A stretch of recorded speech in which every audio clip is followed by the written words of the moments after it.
instrument fascinant, date de l'époque médiévale. Pendant les XIIe et XIIIe siècles, la vielle est nommée organistrum en latin et symphonie ou chiffonie en français. C'est un grand instrument joué par deux musiciens, un qui tournait la manivelle et l'autre actionnait les touches des deux mains. Mais elle fut remplacée par des instruments plus petits pour les mélodies et les danses vives. Entre les XIVe et XVIe siècles, la symphonie est tombée en désuétude et ne trouve plus sa place dans la musique savante de la Renaissance. Elle est mentionnée comme instrument de mendiant. Au XVIIIe siècle, on la retrouve, accompagnée de la musette, petite cornemuse à souffler de sons très doux, à la cour de Louis XV, lors de l'engouement pour les divertissements pastoraux et les fêtes champêtres. Au début du XVIIIe siècle, la vielle subit des changements et les luthiers de l'époque ont construit beaucoup d'instruments merveilleusement décorés pour les riches amateurs. À cette époque, les compositeurs s'y intéressent et écrivent une grande quantité de musique. Parmi les compositeurs principaux, on peut citer Lully, Boismortier, Chédeville, Haute-Terre et Vivaldi. Au XIXe siècle, la vielle tombe à nouveau dans un oubli partiel. Néanmoins, la brillante manière de jouer développée au XVIIIe siècle se perpétue jusqu'à nos jours. C'est surtout dans les régions du Berry, du Bourbonnais, de l'Auvergne et du Limousin que l'instrument persiste pour les bourrées et valses rapides ainsi que pour d'autres danses régionales. La vielle a été très répandue en France, mais on la trouve aussi en Angleterre, en Espagne, en Hongrie et en Russie. Elle était également populaire en Bohême, en Slovaquie et en Roumanie. De nos jours, les fabricants de vielle réussissent à peine à satisfaire les demandes d'instruments neufs.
Partir, aïe ma Saintonge, où l'on ne me ronge, et bourgeois basis, toutes vos grand-mères, peuvent aller au fouet, autrefois métiant, avec mes rubans.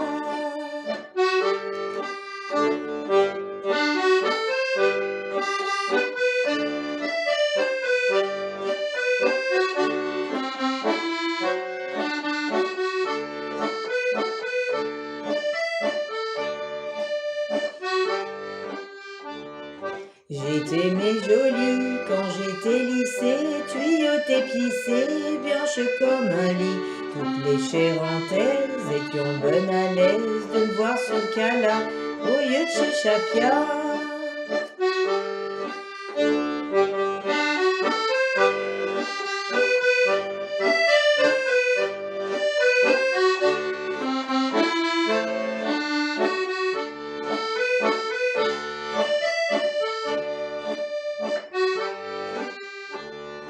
Dans toutes les maisons, j'avais toute ma pièce, avant qu'on me remplace, sans me donner de raison. Sur un petit bâton, j'avais mon caleçon, attendant doucement un fer à friser.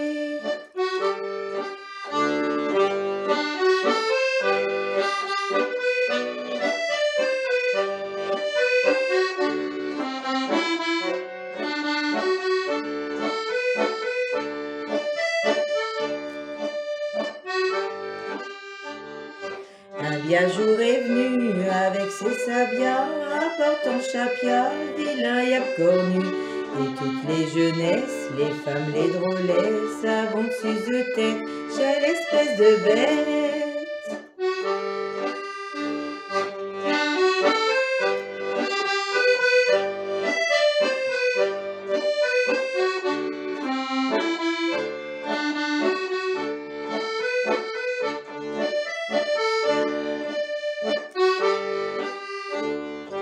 Jusqu'à cette heure je m'en vais, faisez-me une grâce, quand je serai bonne en pièce, dans votre logera.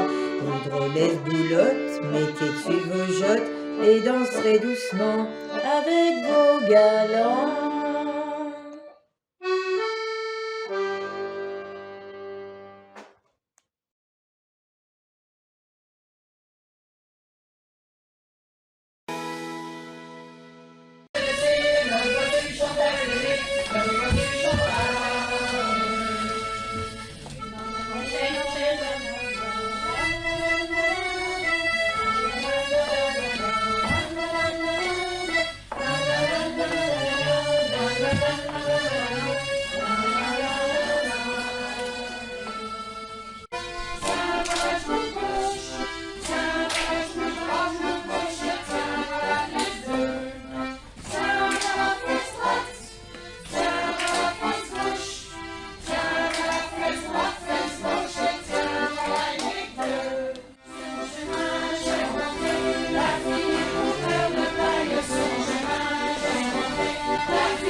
L'origine de cette danse se situe dans un petit périmètre à la frontière du Limousin et du Périgord, entre Vigeois et Nexon, dont le foyer principal était autour de Jouillac, vers Pompadour.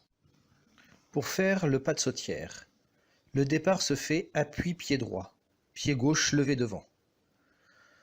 Ensuite, on fait un saut en avant sur le pied droit, suivi immédiatement d'un appui pied gauche devant, suivi d'un sursaut pied gauche.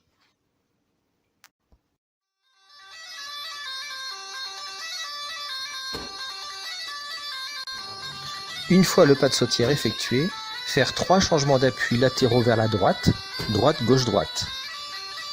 Puis 3 changements d'appui en reculant, gauche, droite, gauche. Et enfin, 3 changements d'appui latéraux vers la gauche, droite, gauche, droite. Attention, pour les garçons, le pied droit croise derrière, alors que pour les filles, le pied droit va croiser devant avec le bassin qui se tourne. La sautière est une danse de compairage, c'est-à-dire que les mêmes personnes dansaient quasiment toujours ensemble et avaient des façons de danser qui n'appartenaient qu'à eux. C'est aussi une danse où les hommes faisaient quelques improvisations. Les femmes, quant à elles, semblaient accompagner les hommes dans leurs déplacements en dansant toujours de la même façon. La caractéristique essentielle de cette danse est une forme de danse qui s'exécute en syncope par rapport à la musique, c'est-à-dire qu'elle ne suit pas tout à fait le rythme de la musique.